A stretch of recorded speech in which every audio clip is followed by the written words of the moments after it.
পৌরাণিক উপাখ্যান।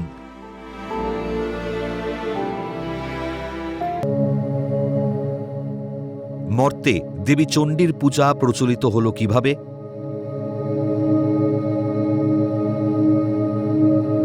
কালকেতু ও ফুল্লরার কাহিনী চণ্ডীমঙ্গল কাব্যের একটা বিখ্যাত অংশ, যেখানে স্বর্গ থেকে শাপগ্রস্ত নীলাম্বর ও ছায়া মর্তে ব্যাধ কালকেতু ও ফুল্লরা রূপে জন্মগ্রহণ করেন।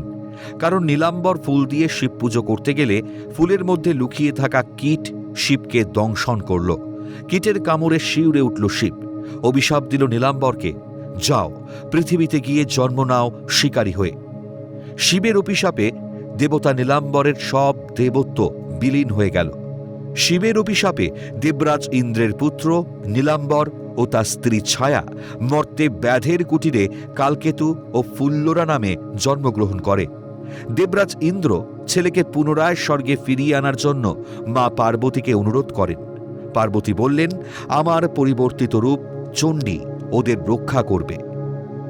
চণ্ডীতে বর্ণিত কাহিনী অনুসারে কালকেতু ছিলেন একজন অত্যন্ত বলবান ব্যাধ শিকারী, যে বনে পশু পাখি শিকার করে জীবিকা নির্বাহ করত।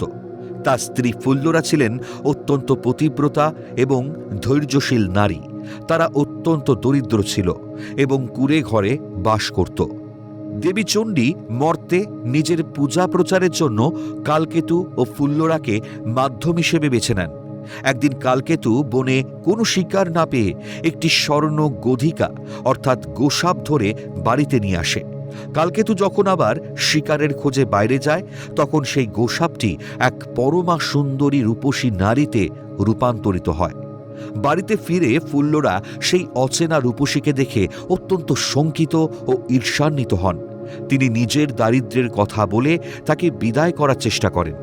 পরে দেবী চণ্ডী নিজের আসল পরিচয় দেন এবং কালকেতুকে 7 কলস ধনরত্ন উপহার দেন।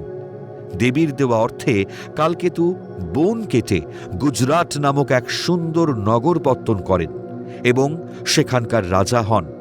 সেখানে নিচু উঁচু সব ধর্মের মানুষ এসে বসতি স্থাপন করে। রাজ্য স্থাপনের সময় চতুর ও ধূর্ত ব্যবসায়ী মুরারি শীল মতান্তরে ভারু দত্ত কালকেতুকে ঠকানোর চেষ্টা করে। পরে প্রতিবেশী কলিঙ্গরাজ কালকেতুর রাজ্য আক্রমণ করেন এবং কালকেতুকে বন্দী করেন এবং তাদের সম্পদ লুণ্ঠন করেন।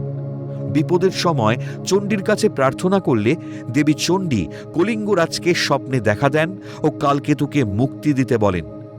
রাজা মুক্তি দিলে কালকেতু ও ফুল্লরা আবার তাদের রাজ্য ফিরে পান। নিজের রাজ্য ফিরে কালকেতু ও ফুল্লরা মহা ধুমধাম করে মা চণ্ডীর পূজা শুরু করেন।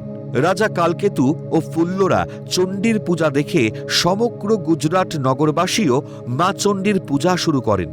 সুখে শান্তিতে রাজত্ব করার পর জীবনের শেষ পর্যায়ে দেবী চণ্ডীর পূজা প্রচারের কাজ শেষ হলে কালকেতু ও ফুল্লরা নিজেদের মানবদেহ ত্যাগ করে পুনরায় স্বর্গে ফিরে যান। কালকেতু ও ফুল্লরার কাহিনী মূলত তৎকালীন সমাজের নিম্নবিত্ত মানুষের জীবন সংগ্রাম, দারিদ্র্য এবং দেবীর প্রতি অটল বিশ্বাসের ছবি তুলে ধরে, যেখানে সাধারণ মানুষের জীবন ও ভাগ্যের পরিবর্তন দেখানো হয়েছে। এইভাবেই মর্তে দেবী চণ্ডীর পূজা প্রচলিত হল।